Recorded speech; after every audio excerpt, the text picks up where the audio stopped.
মানে কি বোঝায়? ভেন্ট্রিকুলার ক্লোজা। এটাকে বলা হচ্ছে আর ওয়েভের সাথে আমরা ইসিজি যখন করবো তখন আমরা দেখতে পাবো। আবার সেকেন্ড হার্ট সাউন্ড কি কখন হয়? তখন হচ্ছে এই যে সেমিলোনার যে ভালভগুলো আছে, সেমিলোনার ভালভগুলো যখন ক্লোজ হয়ে যায় তখন। এবং ক্লোজ হয়ে যায় আবার দুটো কথা, একটা হচ্ছে সেমিলোনার ভালভ ক্লোজ, আরেকটা হচ্ছে before beginning of the ventricular diastole. দুটো কথাই কিন্তু এক। তো এটা হচ্ছে এটাকে বলা হচ্ছে ডাব। এটা যখন ইন্সপিরেশন নেওয়া হয়, মানে আমরা যখন শ্বাস নেই, তখন হচ্ছে আমাদের বডিতে সব মানে শ্বাস নেই মানে হচ্ছে আমরা হার্ট থেকে সবগুলো ডিঅক্সিজেন্টেড ব্লাড লাগিয়ে নিচ্ছি, তখন এটা স্প্লিট করে যায় এবং এই দুইটা ভালভ একসাথেই যে ক্লোজ হবে এরকম না, রাইট হার্টের আগে ক্লোজ হয়। এটা বলা হচ্ছে এবং এটা হাই পিচে কথা বলে এবং এটা ওই যে অ্যাপেক্স পিচের সাথে কোইনসাইড করে যাওয়ার পরই আমরা শুনতে পাই। এজন্য আমরা কিন্তু খুব একটা ডিফার করতে পারি না। লাভ জিনিসটা খুব ডিফার করা যায় একদম ভালো করে, মানে খুব ভালো করে শুনলেই আমরা জিনিসটাকে আইডেন্টিফাই করতে পারি, কারণ একটা অ্যাপেক্স বিটের সাথে কোইনসাইড করবে, একটা হচ্ছে অ্যাপেক্স বিটের পরই হবে। এটা হচ্ছে ইসিজিতে টি ওয়েভের সাথে কোইনসাইড করে। আচ্ছা, তো ইসিজি তো আজকে পড়াবো না। আচ্ছা, আরেকটা জিনিস দেখে না, সেটা হচ্ছে হার্ট রেট। এটাও কিন্তু খুবই হচ্ছে ইম্পর্টেন্ট একটা এটা থেকে হচ্ছে কোশ্চেন আসে। আচ্ছা, হার্ট সাউন্ড কিন্তু হয়ে গেল। হার্ট সাউন্ড কিন্তু ইনফিনিটিসের একটা টপিক। এই হার্ট সাউন্ডের মেইনলি হচ্ছে ফার্স্ট হার্ট সাউন্ড এবং সেকেন্ড হার্ট সাউন্ড থেকে কিন্তু কোশ্চেন আসে। হ্যাঁ,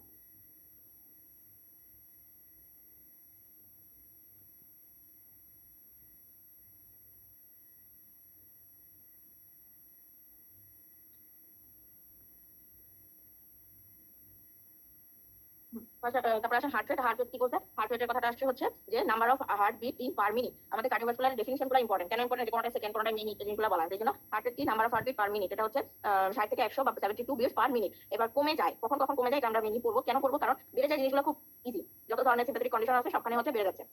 এটা কি? Fine DCS. ফাইন এফ হচ্ছে ফিয়ার, ইন আই হচ্ছে increase intracranial pressure, increase bioactivity of baro receptor, তারপরে হচ্ছে এন হচ্ছে নন এপিনেফ্রিন, এটা হচ্ছে এক্সপিরেশন, জিতে গ্রিফ, সিতে হচ্ছে পুশিং রিফ্লেক্স, এতে হচ্ছে স্লিপ, এটা আছে ওল্ড এজ। এই সব ক্ষেত্রে হচ্ছে আমাদের হার্ট আর এটা কমে যাবে। এরপরে দেখেন এখানে আরেকটা জিনিস আছে, এটা 3 স্টার একটা টপিক, যে ট্যাকিকার্ডিয়া কখন হয়। এই হার্ট রেট যদি 100 এর বেশি হয় তাহলে এটাকে ট্যাকিকার্ডিয়া বলা হচ্ছে। আর যদি কি বলে ব্র্যাডিকার্ডিয়া কখন হয়? ট্যাকিকার্ডিয়া তো 100 এর বেশি হলে। আর ব্র্যাডিকার্ডিয়া কখন হয়? ব্র্যাডিকার্ডিয়া হবে যদি 60 এর নিচে হয় তখন। এখন ট্যাকিকার্ডিয়া দুই ধরনের আছে, একটা হচ্ছে ফিজিওলজিক্যাল, যখন প্রেগন্যান্সিতে হার্ট রেট বেড়ে যাচ্ছে, এটা অনেকে অ্যাবনরমাল মনে করে না। বাচ্চারা যখন খেলাধুলা করে তখন সে অনেক জোরে জোরে হাঁপায়, এটাও ট্যাকিকার্ডিয়া, কিন্তু এটা কিন্তু তার ফিজিওলজি। এক্সারসাইজে বেড়ে যাচ্ছে, এটা ফিজিওলজি। ইমোশনাল স্টেটে আমাদের বেড়ে যাচ্ছে, এটাও ফিজিওলজি। কখন কখন হচ্ছে প্যাথোলজি। কোশ্চেনটা আসবে মিক্স করে। এবার আপনারা কোশ্চেন লিখে দেবেন কজেস অফ ফিজিওলজিক্যাল ট্যাকিকার্ডিয়া, এবং অথবা হার্ট রেট বেড়ে যায় কখন কোন ডিজিজ কন্ডিশনে। ডিজিজ কন্ডিশন মানে কি? প্যাথোলজি। তাহলে কি? হাইপারথাইরয়েডিজম, তারপরে ক্যাটেকোলামাইন বেড়ে যাচ্ছে। ক্যাটেকোলামাইন বেড়ে যাওয়া এটা হচ্ছে অনেক সময় হাইপোক্রোমোসাইটোমা হিসেবে আসতে পারে। ফিভারে, কার্ডিওমায়োপ্যাথি, তারপরে যে কোনো হার্ট ভালভ রিলেটেড কথাবার্তা, যেমন মাইট্রাল ভালভ স্টেনোসিস বললো, তাহলে এটা আপনার কি হবে? অবশ্যই এটা প্যাথোলজি, এবং এই সময় কি পাবো না? হার্ট রেট বেড়ে যাবে। আর এটা ড্রাগ হচ্ছে beta against. Beta against drug কোনগুলো? এটা বিটা বিটা অ্যাগনিস্ট ড্রাগের নাম বলেন।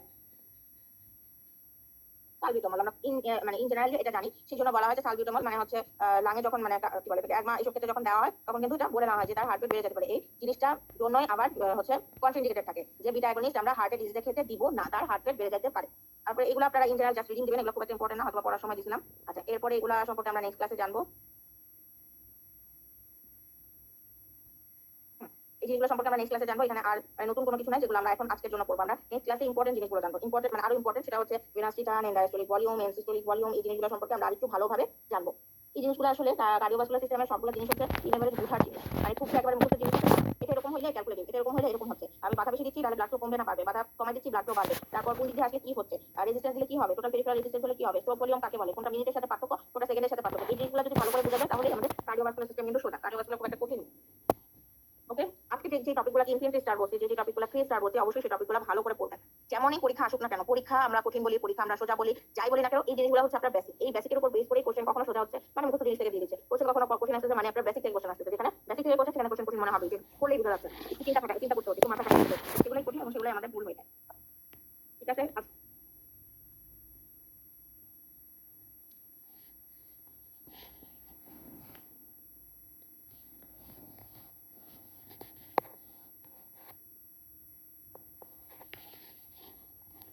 করে আমরা ক্লাসটা শুরু করছি। যদি বের হতে না পারে সেটা ব্যাক করবে। ব্যাক করবে কোথায়? লেফট ভেন্ট্রিকলে। তখন কি হবে? তাহলে তার এন্ড ডায়াস্টোলিক ভলিউমটা হচ্ছে, সরি এন্ড সিস্টোলিক ভলিউমটা হচ্ছে বেড়ে যাবে। তার এন্ড সিস্টোলিক ভলিউমটা যদি বেড়ে যায় তাহলে কি হবে? যে ধাক্কাটা দেওয়ার কথা, তার ঠিক আছে লাস্টটা ঠিক আছে, মানে কি প্রেশার নিয়ে এসে আসতেছে, মানে এমন না যে কোনো একটা ধরেন যত বেশি হচ্ছে ভলিউম অফ ব্লাড বের হয়ে যাবে, এন্ড ডায়াস্টোলিক ভলিউমটা কম থাকবে। কন্ট্রাকশন, যত বেশি কন্ট্রাকশন তত বেশি ভলিউম, যত বেশি অ্যাকচুয়াল কন্ট্রাকশন হবে তত বেশি এন্ড ডায়াস্টোলিক ভলিউমটা বাড়বে। এরপর আসেন এখানে দুটো টার্ম হিসেবে চিন্তা করি, তাহলে এখান দিয়ে হচ্ছে পালমোনারি আর্টারি দিয়ে আমার ডিঅক্সিজেন্টেড ব্লাডটা যাবে। তাহলে ইন ডায়াস্টল মানে রিল্যাক্স অবস্থায়, মানে ডায়াস্টল শেষে পুরোটা ভেন্ট্রিকল তোমরা কত দিয়ে ট্যাকিকার্ডিয়া কি কারণে হয় সে পর্যন্ত পড়েছি। আজকে আমরা জানবো কিছু বেসিক জিনিস বলতে। আমরা হার্টের জিনিসগুলো যখন পড়তে আসি তখন আমাদের মাথায় কার্ডিয়াক আউটপুট আসে, আমাদের মাথায় ব্লাড প্রেশার আসে, ভেনাস রিটার্ন আসে, স্ট্রোক ভলিউম আসে। এই জিনিসগুলো জানার জন্য, এই জিনিসগুলো বোঝার জন্য আমাদের কিছু জিনিস আরো এক্সট্রা জিনিস জানতে হবে। সেটা কি, আমরা যদি একটা টার্ম জানি এন্ড সিস্টোলিক ভলিউম, এটা একটা টার্ম জানবো এন্ড সিস্টোলিক ভলিউম। সিস্টোল মানে কন্ট্রাকশন, ডায়াস্টোল মানে হচ্ছে ডাইলেটেশন বা রিল্যাক্সেশন। এন্ড সিস্টোলিক ভলিউম কথাটার ভিতরেই এটা ডেফিনেশনটা আছে। একটা সিস্টোল মানে একটা কন্ট্রাকশন শেষে একটা চেম্বারে যেটুকু বা একটা ভেন্ট্রিকল চেম্বার নামে একটা ভেন্ট্রিকলে যে ব্লাডটা রয়ে যায়, সিস্টোল মানে কি কন্ট্রাকশন, তার মানে আমাদের হার্ট যে পাম্প করতেছে এই কন্ট্রাকশনের শেষে একটা ভেন্ট্রিকল থেকে একটা ভেন্ট্রিকলে যেটুকু ব্লাড রয়ে যায়, যেটুকু ব্লাডের ভলিউম রয়ে যায়, এটা হচ্ছে এন্ড সিস্টোলিক ভলিউম। এরপরে আসে end diastolic volume, same as যে একটা ভেন্ট্রিকল ডায়াস্টোল শেষে যে অ্যামাউন্টটা রেখে দেয় ব্লাড ভেন্ট্রিকলে, সেটাই হচ্ছে এন্ড ডায়াস্টোলিক ভলিউম। এখন এখন যদি আমি এটাকে চিন্তা করি, যেটা হার্টের চারটা চেম্বার, এই জায়গাটা এন্ড ডায়াস্টোলিক ভলিউম কথাটা যদি আসে, তাহলে কি ডায়াস্টোল, ডায়াস্টোল মানে এখান দিয়ে ধরেন পালমোনারি, যদি এটাকে আমি কি বলে কোন সাইড, এটাকে যদি আমি রাইট হার্ট হিসেবে চিন্তা করি, তাহলে এখান দিয়ে হচ্ছে পালমোনারি আর্টারি দিয়ে আমার ডিঅক্সিজেনেটেড ব্লাডটা যাবে। তাহলে ইন ডায়াস্টল মানে রিল্যাক্স অবস্থায়, মানে ডায়াস্টল শেষে পুরোটা ভেন্ট্রিকল খালি হয়ে যায় না, কিছু ব্লাড রয়ে যায়। এই ব্লাডের অ্যামাউন্টটা কত, 120। এখন ব্লাডটা বের হয়ে যাবে তখন যখন আমার চেম্বারটা ফিল আপ হয়ে যাবে। তার মানে যত তাড়াতাড়ি ব্লাড দিয়ে এটা ফিল আপ হয়ে যাবে, তত ভলিউমটা বেশি থাকবে। তার মানে যদি ফিল অনেক তাড়াতাড়ি হয়, মানে আমাদের একটা সুস্থ সবল হার্টের কথা চিন্তা করি, যদি ফিলিং টাইম বেশি হয়, তাহলে কি হবে, তত তাড়াতাড়ি ভলিউম ব্লাডটা বের হয়ে যাবে। যত বেশি ভলিউম বের হয়ে যাবে, তত কম ব্লাড চেম্বারে থাকবে। তার মানে হার্ট বা ভেন্ট্রিকল ফিলিং টাইমটা যদি আমি বাড়াই দিই, মানে খুব তাড়াতাড়ি চলে যাচ্ছে, তাহলে কি হবে, এন্ড ডায়াস্টোলিক ভলিউমটা কমে যাবে। ঠিক তেমনি প্রেশার, যদি প্রেশারটাও চিন্তা করি বা প্রেশার চিন্তা করি, তাহলে যত বেশি প্রেশার দিলে তত বেশি হচ্ছে ভলিউম অফ ব্লাড বের হয়ে যাবে, এন্ড ডায়াস্টোলিক ভলিউমটা কম থাকবে। কন্ট্রাকশন, যত বেশি কন্ট্রাকশন তত বেশি ভলিউম, যত বেশি অ্যাকচুয়াল কন্ট্রাকশন হবে তত বেশি এন্ড ডায়াস্টোলিক ভলিউমটা বাড়বে। এরপরে আসেন এখানে দুটো টার্ম, প্রিলোড এবং আফটার লোড। লোড কথাটা শুনলে মনে হচ্ছে যে একটা প্রেশার, বাট প্রেশার কথাটা যেমন ঠিক তেমনি যেই প্রেশারে ভেন্ট্রিকল রিল্যাক্স অবস্থায় যে প্রেসারে ভলিউম অফ ব্লাড লেফট ভেন্ট্রিকলে আসে, সেটাকে বলা হচ্ছে প্রি লোড। একটা জায়গায় বলা আছে যেটা হচ্ছে ভেন্ট্রিকলের রিল্যাক্স অবস্থায় ব্লাডের অ্যামাউন্ট মানে ব্লাডের ভলিউম। আবার একটা জায়গায় বলা হচ্ছে প্রি লোড। আমরা যখন লোড কথাটা বলি, প্রি লোড কথাটা মানে হচ্ছে রিল্যাক্স অবস্থায়। রিল্যাক্স অবস্থায় মানে কি, এই ভেন্ট্রিকলটায় কোনো ধরনের কোনো প্রেশার নাই, ভেন্ট্রিকলটা জাস্ট ব্লাডটা কালেক্ট করবে, ভরবে লোডের আগের অবস্থা। তার মানে এই যে ভরতেছে, এই ভরার জন্য যে ভরতে ভরতে ব্লাডটা যেই প্রেশারটা দিচ্ছে, সেই প্রেশারটাই হচ্ছে আমার প্রি লোড। কখন, যখন রিল্যাক্স অবস্থায়, মানে কোনো ডায়াস্টোলিক কন্ডিশনে যখন সে কন্ট্রাক্ট করতেছে না। প্রি লোড প্রেশার যদি হয়, তাহলে যদি আমি বলি ভেনাস রিটার্ন যত বেশি হবে, প্রিলোড তত বেশি হবে। যেমন এখানে বলা হচ্ছে ভেনাস টোন, তার মানে ভেনাস টোন যদি বলি, এখান দিয়ে সুপিরিয়র ভেনা কাভা, এখান দিয়ে ইনফিরিয়র ভেনা কাভা দিয়ে ব্লাড হচ্ছে অ্যাট্রিয়ামে আসে। এখন যদি এই জায়গাটায় ভেনাস টোনটা অনেক বেশি ডাইলেট হয়ে যায়, তখন কি হবে, এখানে মানে যেটুকু ব্লাড আসতেছিল এখানে আরো বেশি ব্লাড আসবে, কিন্তু তার ফ্লোটা কমে যাবে, যেহেতু একই অ্যামাউন্ট ব্লাড চিকন রাস্তা দিয়ে যেভাবে যাচ্ছিল, মোটা রাস্তা দিয়ে আরো রিল্যাক্স অবস্থায় আস্তে আস্তে আসতে থাকবে। এই যে আস্তে আস্তে আসবে, এই আস্তে আসার জন্য তার প্রিলোড মানে ভরা, মানে ভেন্ট্রিকলের রিল্যাক্স অবস্থায় ফুলফিল হওয়ার জন্য যে প্রেশারটা দেওয়ার কথা সেটা তার কম হবে, তার ধাক্কাধাক্কি করে আসতে হচ্ছে না, আস্তে ধীরে আসতেছে, আস্তে ধীরে জায়গা পাচ্ছে, আস্তে ধীরে বসতেছে। তার মানে সে কোনোভাবেই প্রেশার দিচ্ছে না, তাহলে তার প্রিলোডটাও কম হচ্ছে। একেবারে বডি পরিসরের কথা বলেছে, অ্যাকচুয়াল কথা শুনে গেল আমার জিনিস। আচ্ছা, আরেকটা হচ্ছে আফটার লোড। আফটার লোডটা হচ্ছে, এটাকে যদি আমি আউটা ধরি, তার মানে লেফট ভেন্ট্রিকল দিয়ে ব্লাডটা বের হয়ে বডিতে চলে যাবে। এই যে অ্যাওটা দিয়ে যাওয়ার সময় সেই যে লোডটা, মানে সে যাওয়ার সময় সেই যে ধাক্কাটা অ্যাওটাকে দিচ্ছে, এই লেফট ভেন্ট্রিকল তো ফুলফিল হয়ে গেছে, হওয়ার পর সেমিলুনার ভালভটা ওপেন হয়ে গেছে। তাহলে যখন হঠাৎ করে ওপেন হয়ে যায়, তখন ব্লাড কি করে, ব্লাড অনেক বেশি পরিমাণে এই অ্যাওটা দিয়ে বের হয়ে যাচ্ছে, তখন সেই যে ধাক্কাটা খাচ্ছে, এই ধাক্কা খাওয়াটাকে বলা হচ্ছে আফটার লোড। এখন ব্যাপারটা হচ্ছে after load end systolic volume, end diastolic volume এবং স্ট্রোক ভলিউমের সাথে রিলেটেড। আমরা যখন স্ট্রোক ভলিউমটা পড়বো তখন আমরা দেখবো। এখন বলা হচ্ছে যে টোটাল পেরিফেরাল রেজিস্ট্যান্স যদি বেশি হয়, তাহলে তার আফটার লোডটাও বেশি হবে। তার মানে হচ্ছে টোটাল পেরিফেরাল রেজিস্ট্যান্স বলতে কি বোঝায়, রেজিস্ট্যান্স মানে বাধা। টোটাল পেরিফেরাল রেজিস্ট্যান্স বলতে বোঝাচ্ছে এই যে অ্যাওটা দিয়ে বের হয়ে যাচ্ছে, আমার যদি অ্যাওটার পরে যে আর্টারিটা, সেই আর্টারিতে যদি কোনো ধরনের অ্যাথেরোস্ক্লেরোসিস থাকে, কোনো ধরনের স্টেনোসিস থাকে, কোনো ধরনের ন্যারোইং কন্ডিশন থাকে, তখন কি হবে, তখন কিন্তু ইজিলি সে বের হতে পারবে না। ইজিলি যদি বের হতে না পারে, সেটা ব্যাক করবে কোথায়, লেফট ভেন্ট্রিকলে। তখন কি হবে, তাহলে তার এন্ড ডায়াস্টোলিক ভলিউমটা হচ্ছে, সরি এন্ড সিস্টোলিক ভলিউমটা হচ্ছে বেড়ে যাবে। তার এন্ড সিস্টোলিক ভলিউমটা যদি বেড়ে যায়, তাহলে কি হবে, যে ধাক্কাটা দেওয়ার পরে তার প্রেশারটাও বাড়বে, তখন তার আফটার লোডটাও বাড়বে। এই হচ্ছে টোটাল পেরিফেরাল রেজিস্ট্যান্সের সাথে আফটার লোডের সম্পর্ক। আবার কার্ডিয়াক আউটপুট, স্বাভাবিকভাবে যে ব্লাড বের হয়ে যাচ্ছে, ব্লাড বের হয়ে যদি কার্ডিয়াক আউটপুট ভালো থাকে, তার আফটার লোড কম হবে। আফটার লোড মানে হচ্ছে বের হয়ে যাওয়ার সময় যে ধাক্কা, আর প্রিলোড মানে হচ্ছে ফুলফিল করার সময় যে ধাক্কা, ভরা হওয়ার সময় যে ধাক্কা। এই হচ্ছে আমাদের প্রিলোড এবং আফটার লোডের কথাবার্তা। এরপর আসেন ভেনাস রিটার্ন। ভেনাস রিটার্ন কথাটা মানে হচ্ছে ভেনাসে চলে আসা। তার মানে কি, যে ব্লাডটা পেরিফেরি, টোটাল পেরিফেরি থেকে আমাদের হার্টে আসতেছে, রাইট হার্ট বলতেছে, যে সুপিরিয়র ইনফিরিয়র ভেনা কাভা দিয়ে যে হার্টে ব্লাডটা আসতেছে, এটাকে বলা হচ্ছে ভেনাস রিটার্ন।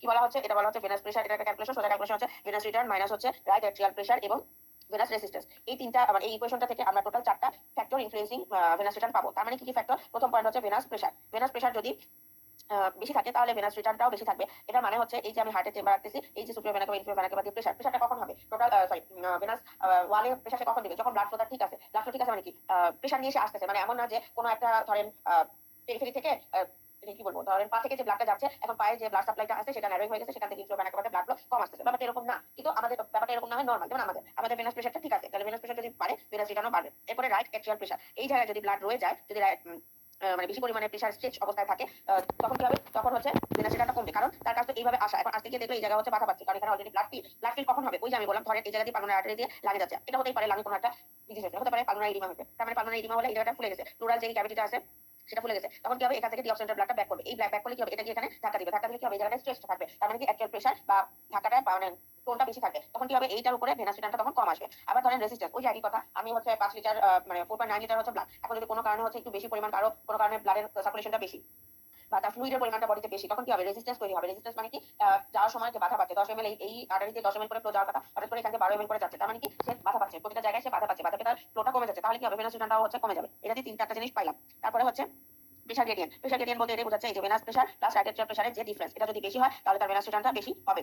তো এই জন্য বলতেছে কি, right atrial pressure, systemic filling pressure, এই যেটা ভেনাস প্রেশারের কথা বললাম। তারপরে হচ্ছে রেজিস্ট্যান্স বিটুইন পেরিফেরাল ভেসেলস, যেটা বলছি পাম্পিং অ্যাকশন, এই বাকিগুলো বোঝা যাবে। ফ্যাক্টর, ইনফ্লুয়েন্সিং ফ্যাক্টর আর ডিপেন্ডস অন, তিনটা কথার মধ্যে অনেক পার্থক্য আছে। ফ্যাক্টর ইনফ্লুয়েন্সিং মানে হচ্ছে বাইরে থেকে কোনো একটা ফ্যাক্টর যদি ভেনাস রিটার্ন বলেন, কার্ডিয়াক আউটপুট বলেন, ব্লাড প্রেশার বলেন, স্ট্রোক ভলিউম বলেন, এই সব কিছু যদি কন্ট্রোল করে, আর ভেনাস রিটার্ন ইটসেলফ এগুলোর উপর ডিপেন্ড করে, তখন যদি হয় তখন হচ্ছে সেই ফ্যাক্টরগুলো সবসময় আলাদা হবে। এবার আসলে স্ট্রোক ভলিউম। যেমন স্ট্রোক ভলিউম, প্রতি স্ট্রোকে যে পরিমাণ ব্লাড ভেন্ট্রিকল থেকে বের হয়ে যায়, প্রতি স্ট্রোক বলতে অবশ্যই যে আমাদের ভেন্ট্রিকল থেকে যে পরিমাণ ব্লাডটা প্রতি বিটে বের হয়ে যাচ্ছে, এটাকে বলা হচ্ছে স্ট্রোক ভলিউম। ওই যে বলে আসছে এন্ড ডায়াস্টলিক ভলিউম, ওই যে বলে আসছে সিস্টোলিক ভলিউম, সেটা যে ডিফারেন্স সেটাই হচ্ছে স্ট্রোক ভলিউম। কেন এন্ড ডায়াস্টলিক ভলিউম, কথাটার মানে হচ্ছে ডায়াস্টল শেষে মানে রিল্যাক্সেশন শেষে হার্টের ভেন্ট্রিকলে কিছু ব্লাড রয়ে গেল। এন্ড সিস্টোলিক ভলিউম সেটা কত, সেটা 120। তারপরে বললাম এন্ড সিস্টোলিক ভলিউম, তার মানে কন্ট্রাকশনের পরে যে ব্লাডটা রয়ে গেল সেটা হচ্ছে কত, সেটা হচ্ছে 50। এই প্রতি স্ট্রোক দিলে প্রতি বিটে ভেন্ট্রিকল থেকে তাহলে কতটুকু বের হয়ে যাবে, বের হয়ে যাবে হচ্ছে 70 ml। এখন কথা হচ্ছে এই জিনিসটা, এই স্ট্রোক ভলিউমটা ডিপেন্ড করবে, মানে ব্লাড যে বের হয়ে যাবে, end diastolic volume, end systolic volume মানে রিল্যাক্স অবস্থায়, কন্ট্রাকশন অবস্থায় বের হয়ে যাওয়ার পরে ভেন্ট্রিকল থেকে যাওয়া ব্লাডটা টোটালটাই ডিপেন্ড করে প্রিলোড এবং আফটার লোডের উপর আর মায়োকার্ডিয়াল কন্ট্রাকশনের উপর। কেন জিনিসটা হচ্ছে এরকম, ধরেন প্রিলোড কথাটা আমি কি বললাম, প্রিলোড কথাটা বললাম যে হার্ট রিল্যাক্স অবস্থায় যেটুকু ব্লাড আসে, ব্লাড ধরেন এখানে আসছে 5 ml, এই 5 ml ব্লাড এসে এই জায়গাটাকে ভরাট করছে, 5 না 50 ml, এই যে ভরাট করছে, এখন এই প্রতি স্ট্রোকে ভেন্ট্রিকল থেকে ব্লাড বের হয়ে যাবে, তাহলে বের হয়ে যখন যাবে, বের হয়ে যখন যাবে তখন কি অবশ্যই সে রিল্যাক্স হয়ে যাবে, তাহলে এটা এন্ড ডায়াস্টলিক ভলিউম। আবার এই যে বের হয়ে যাচ্ছে তার মানে এই ভেন্ট্রিকলকে কন্ট্রাকশন করতে হচ্ছে, কন্ট্রাকশন শেষে একটা ব্লাড থেকে যাচ্ছে, এটাই হচ্ছে এন্ড সিস্টোলিক ভলিউম। তাহলে এন্ড সিস্টোলিক এবং এন্ড ডায়াস্টলিকের মধ্যে যে ডিফারেন্স সেটাকে বলা হচ্ছে স্ট্রোক ভলিউম। এটা প্রিলোডের উপর ডিপেন্ড করে। আবার আফটার লোড, আফটার লোডটা কি, আফটার লোড বললাম যে ভেন্ট্রিকল থেকে ওটা দিয়ে বের হয়ে যাওয়ার সময় ওটাতে যে ধাক্কাটা দেয় সেটা হচ্ছে তার আফটার লোড। এখন বের হয়ে যাওয়ার সময় ধাক্কা পেয়ে ফেরত চলে গেল, হ্যাঁ ফেরত গেল ভেন্ট্রিকলে, তার মানে কি, তার মানে বেশি যদি তো ওই কি বলে আয়োটাতে ন্যারোইং থাকে, কোনো ধরনের অ্যাথেরোস্ক্লেরোসিস থাকে, তখন কি হচ্ছে, তখন হচ্ছে তার আফটার লোডটা বেড়ে যাচ্ছে। কেন, ওই যে বললাম আফটার লোড হচ্ছে যাওয়ার সময় যে ধাক্কা, তাহলে তো সে ধাক্কা দিচ্ছে, কারণ বড় একটা জায়গাতে যাওয়ার কথা ছিল, হঠাৎ করে ধাক্কা লেগে গেল। আমরা দেখি না যে জিনিসটা হয়, কোথায় বলবো, যে কোনো ক্রাউড এরিয়াতে একটা যখন গেট দেওয়া হয়, গেট দিয়ে দিনে হয়তো 10 জন করে মানুষ হচ্ছে, হঠাৎ করে দেখা গেল মানে প্রতি 15 মিনিট হয়তো 100 জন মানুষ হচ্ছে, তার মানে কি 100 জন মানুষ ধাক্কাধাক্কি করতেছে, এটা আফটার লোড, কিন্তু বের হয়ে যেতে কিন্তু সে পারতেছে না, মানে ধাক্কাধাক্কির কারণে সময়ের মধ্যে যে বের হয়ে যাওয়ার কথা, ধর 10 জন বের হয়ে যাওয়ার কথা ছিল, সেই 10 জন বের হয়ে যাওয়ার, খালি একজন এসে ধাক্কা খাচ্ছে, তখন তার স্ট্রোক ভলিউমটা কমে যাচ্ছে। মায়োকার্ডিয়াল কন্ট্রাকশন বেড়ে গেলে স্ট্রোক ভলিউম বাড়বে, এটা একটা কমন জিনিস। এখানে একটা ছোট কথা কারেক্ট হচ্ছে না।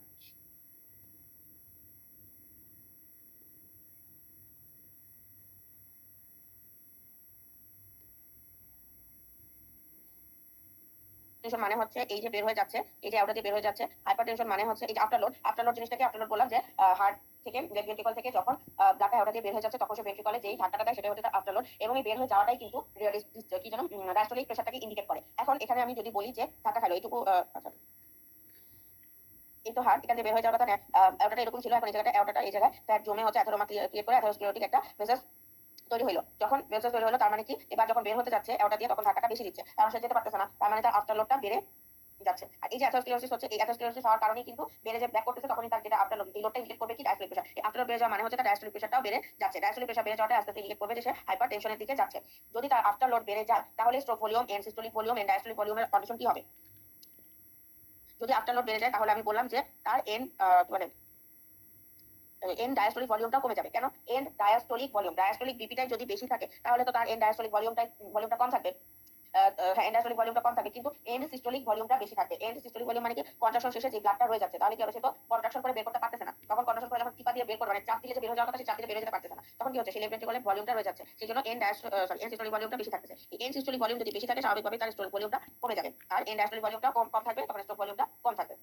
এটা হচ্ছে ক্যালকুলেশন। এটা অনেক সময় পরীক্ষায় আসে যে হাইপারটেনশনে ডায়াস্টলিক আফটারলোড কেমন থাকে, end systolic volume, diastolic volume এবং স্ট্রোক ভলিউম কেমন থাকে। অথবা উল্টাভাবে কোশ্চেনটা আসতে পারে, যদি আফটারলোড বেড়ে যায় তাহলে কি কি কন্ডিশন ডেভেলপ করতে পারে, সেক্ষেত্রে যে হাইপারটেনশন ডেভেলপ করতে পারে এটাও কিন্তু এখান থেকে আসতে পারে। তাহলে একটা কন্ডিশন হাইপারটেনশন, একটা আফটারলোড, একটা ডায়াস্টলিক বিপি বা এটাকে এন্ড ডায়াস্টলিক ভলিউমও বলা যেতে পারে। তারপরে আসে end systolic volume, stroke volume. এই সবগুলোকে যদি আমি ক্যালকুলেট করি তাহলে আমি এখানে 5টা পয়েন্ট পাবো এবং 5টা পয়েন্টে সুন্দরভাবে একটা সেম হয়ে যাবে। এই দেখেন এখানে স্ট্রোক ভলিউম ডিপেন্ডস অন, তার মানে স্ট্রোক ভলিউমের জন্য এই তিনটা জিনিস দরকার। প্রিলোডকে এন্ড ডায়াস্টলিক ভলিউম অথবা ভেনাস রিটার্নের সাথে তুলনা করতে, যদি প্রিলোড না বলে আপনাকে ভেনাস রিটার্নও বলে, তার মানে কি রিল্যাক্স অবস্থায় যে ব্লাডটা আসতেছে স্বাভাবিকভাবে কিন্তু তাই হচ্ছে। ভেনাস রিটার্ন মানে কিন্তু অ্যাকচুয়ালি আসতেছে এবং অ্যাকচুয়ালি থেকে কিন্তু আমরা ভেন্ট্রিকলে ব্লাডটা পাচ্ছি এবং ভেন্ট্রিকলে যে ব্লাডটা আসতেছে রিল্যাক্স অবস্থায় সেটাকেই আমরা প্রিলোড বলি। আবার আফটারলোড কি বাধা, তাহলে টোটাল পেরিফেরাল রেজিস্ট্যান্সকে আমরা আফটারলোড হিসেবে কাউন্ট করতে পারি। তো এই দুটো এগুলো হচ্ছে মানে নেমোনিক কি বলে মিমিক্রি ওয়ার্ড, যদি এরকম ওয়ার্ড ও আসে তাহলে কিন্তু এগুলো ট্রু হবে। আর ফ্যাক্টরস ইফেক্টিভ মানে টোটাল স্ট্রোক ভলিউমকে ইনহ্যান্স করে এমন জিনিসগুলো কি কি, এটা ফিলিং টাইম, প্রেসার, এগুলো এমনি স্বাভাবিকভাবে পড়লে আপনারা পারবেন। এখানে মানে এক্সট্রা কোনো কিছু না, যেমন এখানে বলছে ইন্ট্রাপেরিকার্ডিয়াল প্রেসার, এরকম যে দুইটা লেয়ার থাকে, এরপর এই জায়গাটা যদি প্রেসারটা বেড়ে যায় ভেনাস রিটার্নটা কমে যাবে, ভেনাস রিটার্ন কমে যাওয়া মানেও কিন্তু স্ট্রোক ভলিউম কমে যাওয়া। এই কথাগুলো হচ্ছে বারবার পড়বেন, পয়েন্টগুলো কি পয়েন্টের এক্সপ্লেনেশনগুলো পড়ার চেষ্টা করবেন। প্রেসার গ্রেডিয়েন্ট, স্বাভাবিকভাবে প্রেসার গ্রেডিয়েন্ট মানে পেরিফেরাল রেজিস্ট্যান্স যদি বেড়ে যায় তাহলে ভেনাস রিটার্ন বাড়বে, ভেনাস রিটার্ন বাড়লে স্ট্রোক ভলিউম বাড়বে, stroke volume sorry diastolic volume বাড়বে, তাহলে স্ট্রোক ভলিউমও বাড়বে। কিছু জিনিস আছে আমরা বুঝতে পারি না, যে রেজিস্ট্যান্স বাধা দিলেও বাড়তেছে, আবার বলা হচ্ছে যে টোটাল পেরিফেরাল রেজিস্ট্যান্স হলে হচ্ছে ব্লাড ভেনাস রিটার্নটা বাড়তেছে। কোন জায়গা টোটাল পেরিফেরাল রেজিস্ট্যান্স এটা আপনাকে চিন্তা করতে হবে, অর্গানগুলো থেকে আসতেছে সেইখানে কোনো বাধা, এটার উপর ডিপেন্ড করে কিন্তু দুটো জিনিস হবে, যে আসবে তখন সে বিভিন্নভাবে বাধা ভলিউমটা একটু ইনজেকশন হয়ে যাচ্ছে। সেই ইনজেকশন হওয়ার জন্য ব্লাড হাই অ্যালটিটিউডে গেলে কি হয়, আর হিমোগ্লোবিনের একটা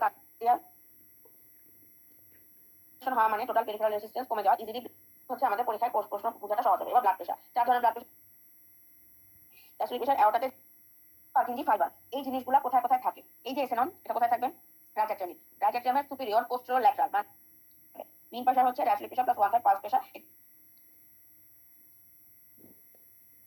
এই হচ্ছে একটা ইম্পর্টেন্ট জিনিস, সেটা হচ্ছে SA node, AV node, bundle of বা বান্ডেল বাজেট, পার্কিনজি ফাইবার। এই জিনিসগুলো কোথায় কোথায় থাকে, এই যে এসএ নোট এটা কোথায় থাকবে, রাইট অ্যাট্রিয়াম, রাইট অ্যাট্রিয়ামের সুপিরিয়র পোস্টেরিয়র ল্যাটারাল মানে উপরের দিকে থাকবে, একটু পিছনে সাইডে থাকবে, তাহলে superior posterior lateral portion of the right atrium. ঠিক নিচে posterior wall, posterior inferior wall of the right অ্যাট্রিয়ামে থাকবে এবি নোট। এবি নোট থেকে ভেন্ট্রিকলে যখন চলে আসবে এই সবগুলো থাকবে ভেন্ট্রিকলে। Bundle of His, bundle of His থেকে এই রেড অংশটা হচ্ছে বান্ডেল অফ ব্রাঞ্চেস, আর এই যে কালো যে অংশটা যাচ্ছে এটাকে বলা হচ্ছে পার্কিনজি ফাইবার।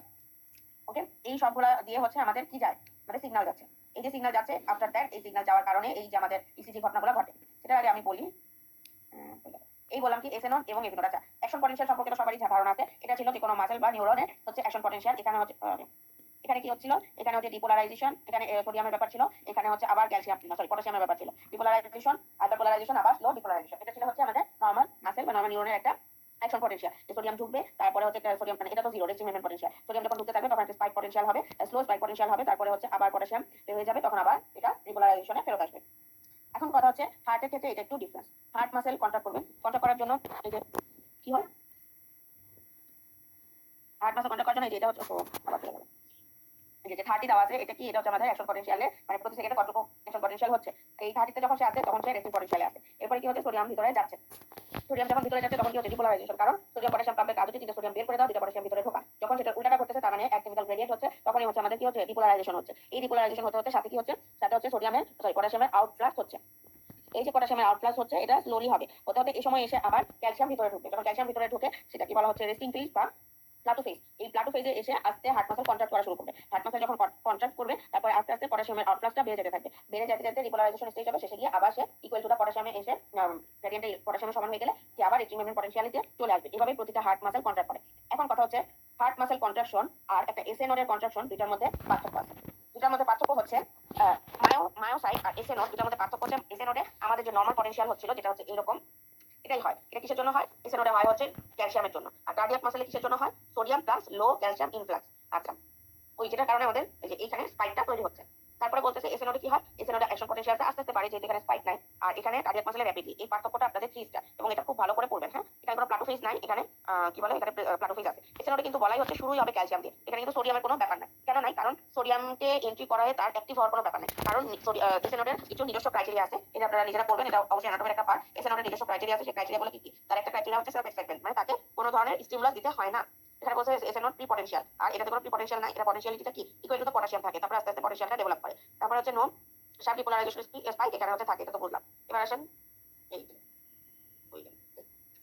এই এই যে ইসিজি, অবশ্যই আমি কার্ডিয়াক স্পেশালিস্ট হতে যাবো না, আমার কোনো দরকারও নাই যে এটাকে অনেক ডিপলি বোঝা। আমার যেটুকু বেসিক দরকার সেটা হচ্ছে এই যে আমার পি ওয়েভ, এই যে আমার কিউআরএস ওয়েভ, এই যে টি ওয়েভ, এই যেখানে এভি নোট, এই জিনিসগুলো ইসিজি যে পেপার যদি কখন আপনার হাতে আসে তাহলে যাতে অ্যাটলিস্ট আপনি এটা বুঝতে পারেন যে তার এই জায়গাটায় সমস্যা, তার হার্টের সমস্যা আছে, সে এই জায়গাটার সমস্যার কারণে সে ভুগতেছে। এটা আপনার হয়তো কখনো চেম্বারে নাও লাগতে পারে, আবার লাগতেও পারে, কিন্তু আপনার ফ্যামিলি লাইফের জন্য লাগবে। আপনার অ্যাটলিস্ট এইটুকু basic knowledge as a dentist আপনাকে জানতে হবে। সেটা কি? সেটা হচ্ছে যে এসএ নোট, এসএ নোটে হচ্ছে আপনার সিগন্যাল, এসএ নোট আপনাকে সিগন্যাল দিবে, সিগন্যাল দিলে অ্যাট্রিয়াল কন্ট্রাকশন হবে। অ্যাট্রিয়াল কন্ট্রাকশন যখন হবে তখন ইসিজি নোটে নোটে সরি ইসিজিতে তার লিড শো করবে হচ্ছে কি পি ওয়েভ। এখন পি ওয়েভ থেকে এটা এসএ নোট মানে সিগন্যাল পাঠালো কোথায়? এভি নোটে। এভি নোটে আসার আগেও যেহেতু রাইট এটিএমে থাকে সেজন্য অ্যাট্রিয়াল কন্ট্রাকশন হলো, সে আসলো এভি নোডে। এই এভি নোড থেকে যাবে হচ্ছে বান্ডেল অফ হিজে, বান্ডেল অফ হিজে যখন যায় তখন হচ্ছে তার কিউ ওয়েভ শুরু হয়ে যাচ্ছে, কিউ ওয়েভ থেকে যাবে হচ্ছে বান্ডেল অফ ব্রাঞ্চে। যখন যে বান্ডেল অফ হিজ থেকে বান্ডেল ব্রাঞ্চে যাচ্ছে, এই গোটা ঘটনাটা ঘটে হচ্ছে ভেন্ট্রিকলে, এবং ভেন্ট্রিকলের ঘটনাটা কিভাবে ঘটে? বান্ডেল অফ হিজ থেকে সিগন্যাল বান্ডেল অফ ব্রাঞ্চে যাচ্ছে। সিগন্যাল বলতে কি বোঝাচ্ছি আমরা? সিগন্যাল বলতে এই যে একটা মাসেল ফাইবার থেকে একটা মাসেল ফাইবারে যে আমাদের নিউরো সিগন্যাল যাচ্ছে এবং যার মাধ্যমে হার্ট কন্ট্রাকশন করতেছে, এটাকেই আমি সিগন্যাল বলতেছি। তাহলে কি তখন হচ্ছে বান্ডেল অফ হিজ থেকে বান্ডেল অফ ব্রাঞ্চে যাচ্ছে, সেখান থেকে পার্কিনসি ফাইবারে যাচ্ছে। এই ঘটনাটা আমরা দেখে আসছি অ্যানাটমিতে কি এই পুরোটা থাকে ভেন্ট্রিকুলার কন্ট্রাকশন, তার মানে ভেন্ট্রিকুলার সিস্টেম। তারপরে এসে যাবে হচ্ছে এই ঘটনাটার পরে ঘটবে হচ্ছে প্লাটো ফেজ। প্লাটো ফেজ মানে কি? এবার হচ্ছে হার্ট মাসেল কন্ট্রাক্ট করা শুরু করবে। হার্ট মাসেল কন্ট্রাক্ট না করলে তো ব্লাড বের হয়ে যেতে পারবে না, তাহলে অ্যাক্সিয়াম থেকে ভেন্ট্রিকল পর্যন্ত কর্নাট করলে হচ্ছে শুধুমাত্র হার্টের ভিতরের কন্ডিশন। এবার কি করবে? এবার হচ্ছে মায়োকার্ডিয়াম প্রেসার দিয়ে বের করে দেওয়ার চেষ্টা করবে। তখন কি হবে? Ventricular repolar cardiac muscle plateau phase আসবে। প্লাটো ফেজ কি? ST wave. এসটি সেগমেন্টে কি হয়? ভেন্ট্রিকুলার ডিপোলারাইজেশন, তার মানে ওই যে ক্যালসিয়ামের ইনফ্লাক্স হবে, হার্ট মাসেল কন্ট্রাক্ট করবে, ভেন্ট্রিকুলার রিপোলারাইজেশন হয়ে আবার পিকে পটাশিয়ামের ইকুয়েলে চলে আসবে। পটাশিয়ামের ইকুয়েলে যখন আসবে তখন এটাকে বলা হচ্ছে টি ওয়েভ। এর মাঝে কিছু পয়েন্ট আছে, যেমন এখানে একটা আছে কিউটি ইন্টারভাল। এই কিউটি ইন্টারভালকে কি বলা হচ্ছে? Beginning of the Q end end of the T wave. টোটালটাই হচ্ছে ভেন্ট্রিকুলার সাইকেল, তার মানে এখানেই ভেন্ট্রিকল কন্ট্রাক্ট করতেছে, এখানেই ভেন্ট্রিকল রিল্যাক্স হচ্ছে। আবার কি আছে এখানে? P R interval. P R interval মানে হচ্ছে end of start of P এবং এন্ড অফ কিউ, এটা হচ্ছে পি আর ইন্টারভেল। এই ইন্টারভেল আসলে কি ঘটে? এই ইন্টারভেলে ঘটে হচ্ছে হার্টটা মানে অ্যাট্রিয়ামটা যে কন্ট্রাক্ট করলো, কন্ট্রাক্ট করে কি করতেছে? ব্লাডটাকে অ্যাট্রিয়াম থেকে ভেন্ট্রিকুলে দিয়ে দিতে। তার মানে এই পি আর ইন্টারভেলে এসে ভেন্ট্রিকল ফিল আপ হচ্ছে, ব্লাড দিয়ে ফিল আপ হচ্ছে, ফিল আপ হয়ে এরপরে যখন ভেন্ট্রিকল কন্ট্রাকশন করে, কন্ট্রাক্ট করে কি করতেছে? পালমোনারি আর্টারি দিয়ে ব্লাডটা বের করে দিচ্ছে। যখন এই ভেন্ট্রিকুলার কন্ট্রাকশন করতেছে তখন আর ওয়েভ হচ্ছে, আর ওয়েভ যখন হচ্ছে এরপরে এসে লেফট অ্যাট্রিয়ামে যখন যাচ্ছে, তার মানে এবার আবার হার্ট মাসেল কন্ট্রাক্ট করবে। এই জায়গায় কি হচ্ছে? এতক্ষণ পর্যন্ত কন্ট্রাকশন কাজ করতেছিল এসএ নোডের সিগন্যাল দ্বারা, এবার এসে শুরু হবে প্লাটো ফেজ। এসএ নোড বাদ দিয়ে এবার আসবে কার্ডিয়াক মাসেলের সিগন্যাল। কেন? কারণ কার্ডিয়াক মাসেলই আমাদেরকে ব্লাডটা হোল বডিতে বের করে দেওয়ার চেষ্টা করবে। তখন কি করবে? তখন এই প্লাটো ফেজ আসবে, আর প্লাটো ফেজ থেকে তখন হচ্ছে ভেন্ট্রিকল দিয়ে ব্লাডটা বের হয়ে যাবে ভেন্ট্রিকুলার রিপোলারাইজেশনের মাধ্যমে। আচ্ছা, এখন এখানে কিছু কিছু ক্ষেত্রে সময়ের কথা বলা আছে, যেমন পিআর ইন্টারভেল হচ্ছে লেস 200 মিলি সেকেন্ড। তারপর হচ্ছে এভি নোডাল ডিলে, যেখানে এভি নোডাল ডিলে মানে যেটুকু সময় তাকে ফুলফিল হওয়ার জন্য দেয়, মানে রেস্ট করা হয়, তাহলে pulse in rest in PR signal, PR segment, এটাকে এভি নোডাল ডিলেও বলে, মানে যেটুকু সময়ের মধ্যে এভি নোডটা অ্যাক্টিভ হয়, এভি নোড একটু দেরিতে অ্যাক্টিভ হয়, এই অ্যাক্টিভ হইতে হইতে ভেন্ট্রিকলটা ফিল আপ হয়ে যায়, এটা টাইম হচ্ছে 0.13 সেকেন্ড। এই জিনিসগুলো হচ্ছে আপনারা একটু পড়বেন। এখন কথা হচ্ছে ধরেন একটা ডিজিজ কন্ডিশন, ডিজিজ কন্ডিশনটা কি? ওই যে আমরা ওখানে ট্রাইকাসপিড ভালভ বাইকাসপিড ভালভ পড়ে আসি, আর পড়ে আছে ট্রাইকাসপিড ভালভ কোনটা আর বাইকাসপিড ভালভ কোনটা।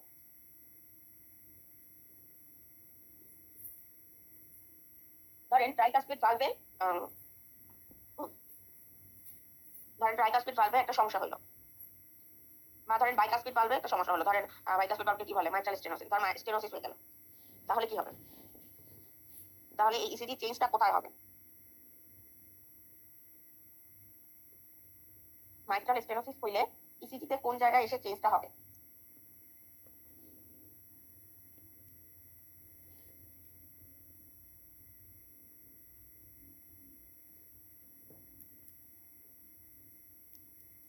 স্বাভাবিকভাবে মাইট্রাল স্টেনোসিস মানেই হচ্ছে আমার লেফট অ্যাট্রিয়াম থেকে লেফট ভেন্ট্রিকুলে ব্লাড যেতে পারতেছে না। যখন লেফট অ্যাট্রিয়াম থেকে লেফট ভেন্ট্রিকুলে ব্লাড যেতে পারবে না, তার মানে ভেন্ট্রিকুলার ফিলিং হচ্ছে না। ভেন্ট্রিকুলার ফিলিং হবে না মানে টি ওয়েভটা লম্বা হয়ে যাবে, মানে ফিল হতে সময় লাগতেছে। যেহেতু স্টেনোসিস, তার মানে কি লেফট অ্যাট্রিয়াম থেকে ভেন্ট্রিকুলে যেতে অনেক সময় লাগতেছে। তখন কি হবে?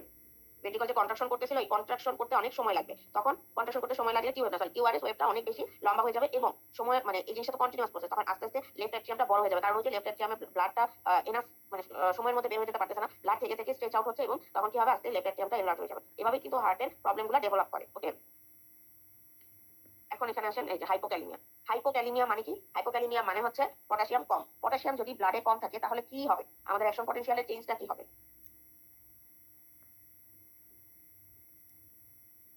পটাশিয়াম আউটফ্লাক্স করে দেওয়ার কথা, পটাশিয়াম তো আউটফ্লাক্স করে দিচ্ছে, কিন্তু এই যে এক্সচেঞ্জ সেখানে কম হবে। যদি মানে ব্লাডে পটাশিয়াম কম হয় তখন কি করবে?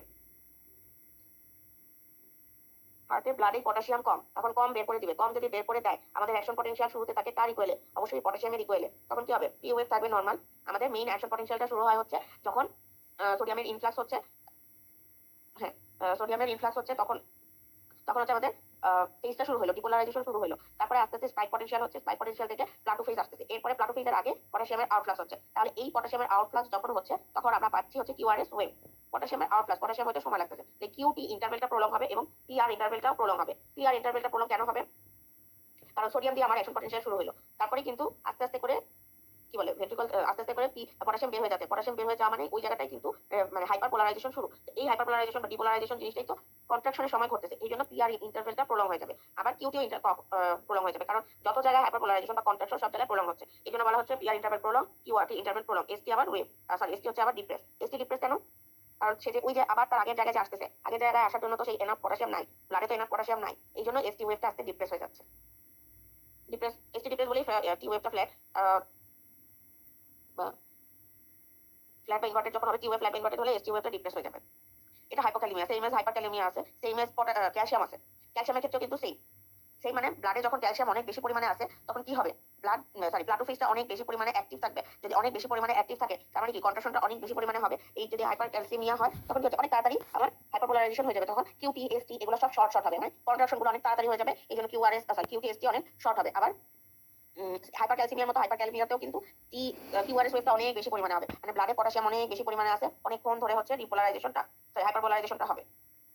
এই জিনিসগুলো হচ্ছে পরীক্ষায় আসে, এই হাইপোক্যালিমিয়া হাইপারক্যালিমিয়া হাইপোক্যালসিমিয়া হাইপারক্যালসিমিয়া জিনিসগুলো অনেক এটাতে বারবার ক্লাস হয়ে যাচ্ছে। ইসি কার্ডিয়াক চ্যাপ্টারের মধ্যে ইসিজিটা একটু কঠিন, মানে যতটুকু বোঝা যায় আমাদের তো মেইনলি দরকার হচ্ছে কোন কোন অ্যাকশন পটেনশিয়াল ফেজটা ইসিজি কোন ওয়েভের সাথে কোইনসাইড করে, এটাই আমাদের মেইনলি দরকার। চারটা ফেজের ফেজ 0 কোথায়, ফেজ 1 কোথায়, 2 কোথায়, 3 কোথায়, 4 কোথায়, একটু সবগুলো ফেজ কিন্তু ইসিজি ইন্ডিকেট করে। এটা হচ্ছে ইনফিনিটি স্টার টপিক। হ্যাঁ, এরপরে আসেন লাস্ট একটা পোর্শন, সেটা হচ্ছে রেগুলেশন। রেগুলেশন কিছুই না, দুই রকমের মেকানিজম আছে। একটা হচ্ছে ব্যারোরিসেপ্টর, যে কিনা যদি প্রেসার বেড়ে যায় তাহলে তাকে কমাতে সাহায্য করে, আর যদি কমে যায় তাহলে তাকে বাড়াতে সাহায্য করে। আর কেমোরিসেপ্টর শুধুমাত্র যদি কমে যায় তখন ফিডব্যাক মেকানিজমের মাধ্যমে সাহায্য করে বাড়ানোর জন্য, এবং এটা অবশ্যই কিছু ফ্যাক্টরের উপর ডিপেন্ড করে। যেমন এখানে বলা হয়েছে হাইপোক্সিয়া, হাইপারক্যাপনিয়া, অ্যাসিডোসিস বা হাইড্রোজেন আয়ন যদি বেড়ে যায় তখন কি হয়েছে, ব্লাড প্রেশারটা যদি কমে মানে স্টিমুলেটেড হবে, ব্লাড প্রেশার কমে গেছে, তখন blood supply chemoreceptor blood supply কমে যাবে, হাইপোক্সিয়া ডেভেলপ করবে, তখন পটাশিয়াম হাইড্রোজেন আয়ন অনেক বেড়ে যাবে, এবার কেমোরিসেপ্টর অ্যাক্টিভ হচ্ছে। কেমোরিসেপ্টর যখন অ্যাক্টিভেট হচ্ছে তার ভেসোমোটর সেন্টার স্টিমুলেট হচ্ছে, ভেসোকনস্ট্রিকশন হচ্ছে। আর ব্যারোরিসেপ্টর কোথায় থাকে? ব্যারোরিসেপ্টর থাকে ওই যে আমাদের হার্টের যে লেয়ারগুলো সেই লেয়ারের মধ্যে থাকে, এবং এটা একটা মাইলিনেটেড স্ট্রাকচার। এবং আমরা কি বলছিলাম, আমরা বলছিলাম যে অ্যাওর্টার যে ওই রুটটাকে কভার করে কে, রুটটাকে কভার করা হচ্ছে পেরিকার্ডিয়াম। ওই জন্যই বলা হয়েছে যে পেরিকার্ডিয়ামে একটা লেয়ার টিউনিক অ্যাডভেন্টিশিয়াতে থাকে। কিন্তু যদি আমি বলি যেটা দেখতে কেমন, এটা হচ্ছে ক্যারোটিড সাইনাসের যে বাইফার্কেশন, কমন ক্যারোটিড আর্টারি যে বাইফার্কেশন, ওই জায়গাটায় থাকে, যেটা কভার করা থাকে টিউনিক অ্যাডভেন্টিশিয়া দিয়ে। এটা কি করে, ব্লাড প্রেশার বেড়ে গেলে ব্যারোরিসেপ্টর স্টিমুলেট হয়, ব্যারোরিসেপ্টর সিগন্যাল পাঠায় হচ্ছে গ্লসোফেরিঞ্জিয়াল এবং ভেগাসকে। গ্লসোফেরিঞ্জিয়াল এবং ভেগাস দুইটারই একটা কমন নিউক্লিয়াস হচ্ছে, নিউক্লিয়াস অর্থাৎ একটা সলিটারিয়াস, সে স্টিমুলেট হবে। স্টিমুলেট হয়ে গ্লসোফেরিঞ্জিয়ালের মাধ্যমে সে ভেসোডাইলেশন করবে, মানে ভেসোটোনটাকে সে বাড়াই দিবে, আর হচ্ছে টোটাল পেরিফেরাল রেজিস্ট্যান্স কমাই দিবে। আর ভেগাস কি করবে, ভেগাস হচ্ছে প্যারাসিম্প্যাথেটিক অ্যাক্টিভিটিকে বাড়াই দিবে, তখন অ্যাসিটাইলকোলিন রিলিজ হবে, কন্ট্রাকশন কমবে, ব্লাড প্রেশার কমবে। ব্যারোরিসেপ্টর কমাইলে বাড়াইতে পারে, বাড়াইলে আবার কমাইতে পারে। কেমোরিসেপ্টরের কিন্তু কাজই হচ্ছে শুধুমাত্র ব্লাড প্রেশার বাড়ানো, যদি কমে যায় তাহলে ব্লাড প্রেশারটা বাড়ানো। এই হচ্ছে ব্যারোরিসেপ্টর এবং কেমোরিসেপ্টরের ফিডব্যাক মেকানিজম। আরো কিছু অটো রেগুলেশন আরো কিছু ফিডব্যাক মেকানিজম আছে যার মাধ্যমে আমাদের হার্টের ব্লাড প্রেশারটা কন্ট্রোল করা যায়। শর্ট টার্ম, লং টার্ম, আপনারা এই টার্মগুলো কিন্তু একটু করে নেবেন। এগুলো কিন্তু মাঝে মধ্যে খুবই রেয়ার, বাট চলে আসলে কিন্তু পরীক্ষায় মানে তখন করে না দেওয়ার জন্য আফসোস হতে পারে। জাস্ট একটা রিডিং দিয়ে দিলেন তাহলে দেখবেন যে পড়াটা মনে থাকতেছে। এই হচ্ছে ওভারঅল পড়াশোনা। আজকে পড়ানোর মধ্যে যেমন cardiac output infinity star, ECG কিন্তু ইনফিনিটি স্টার না। হ্যাঁ, স্ট্রোক ভলিউম 3 স্টার, স্ট্রোক ভলিউমে ডিপেন্ডস অন আবার ইনফিনিটি স্টার, এটাও 3 star. Tachycardia 3 star. Preload afterload অত পরীক্ষা আসে না, তবু আফটারলোডটা হচ্ছে 3 স্টার, প্রিলোড 2 স্টার। এটা বোঝার জন্য বেশি দরকার। হ্যাঁ, এই হচ্ছে আমাদের টোটাল পড়াশোনা, কার্ডিওভাস্কুলার সিস্টেম। ওকে ওকে, তাহলে আপনারা এটা পড়বেন, এটা পড়ার পরে কোশ্চেন ব্যাংক সলভ করবেন, ডট দিয়ে সলভ করবেন। তো সলভ করে আবার হচ্ছে সরি কোশ্চেন ব্যাংক দেখবেন কি কি প্রশ্ন আসছে, দেখে পপুলারটা পড়বেন। লেকচার যদি আপনারা লিখে থাকেন লেকচারগুলো দেখবেন, নোট করবেন, খুব ভালো করে নোট করে তারপরে আবার কোশ্চেন ব্যাংকে ফেরত যাবেন। কোশ্চেন ব্যাংক বুঝে বুঝে সলভ করবেন, দেখে দেখে সলভ করবেন না, না দেখে সলভ করার চেষ্টা করবেন। তারপরে যেটা কনফিউশন, সেটা কেন হচ্ছে, আমি কেন বুঝলাম না, সেটা বের করার চেষ্টা করবেন। পিডিএফ ফাইল, আচ্ছা আমি চেষ্টা করবো পিডিএফটা দিয়ে দেওয়ার জন্য। আশিকুর রহমান, কোন ব্যাচের আপনি? আমি তো এই বেচেরি অনলাইন বেচেরি। কোন ব্যাচ? আমি তো এই বেচেরি এখন। না না, এখন তো অনেকগুলো ব্যাচ রানিং, 61 সম্ভবত ব্যাচ রানিং আছে, 62 বা রানিং, সেটা কথা বলতেছি। আচ্ছা ঠিক আছে, আমি পাঠাই দেবো, সমস্যা নেই।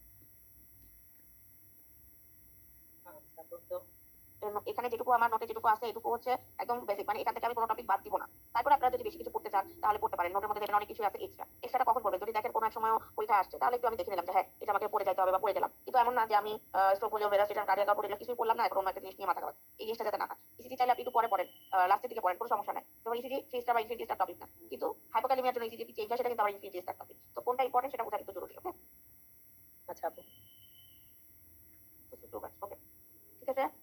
কোশ্চেন ব্যাংক এবং রডি, ফিজিওলজির জন্য রডি খুবই খুবই ইম্পর্টেন্ট, নিজেকে ঢালাই করার জন্য ইম্পর্টেন্ট, পরীক্ষা প্রশ্ন আসে সেটার জন্য ইম্পর্টেন্ট। এবং রডি অনেক কঠিন, তবুও ওখান থেকে বুঝতে হবে যারা বেশি ভালো করে লেকচার নোটগুলো ভালো করে পড়বে, লেকচারগুলো অ্যানালাইসিস করবে, তারা রডের অনেক কোশ্চেন নিজেরাই ব্যাখ্যা দিয়ে বুঝতে পারবে কেন ট্রু হলো কেন ফলস হলো। অনেকের কাছে বুঝতেছি না, ওদের এক্সপ্লেনেশনটা কঠিন। আপনি দেখেন আপনার মতো করে এক্সপ্লেনেশন যখন দেন তাদের সাথে আপনার অ্যান্সারটা মিলে নাকি, দরকার হলে আপনি তাদের এক্সপ্লেনেশন আর দেখলেন না, কারণ এক একজন একভাবে ব্যাখ্যা দিচ্ছে। যেমন ডাইটনের একরকম ব্যাখ্যা থাকতে পারে, জ্ঞানের একরকম ব্যাখ্যা থাকতে পারে, বা সে ঘুরায় বলতে পারে, আপনি নাই বুঝতে পারেন, কিন্তু আপনার নিজের কোনো ব্যাখ্যা বা আপনি যেটা এখান থেকে বুঝে গেছেন সেটার সাথে আপনার মিলে নাকি, সেটুকু হলেই যথেষ্ট।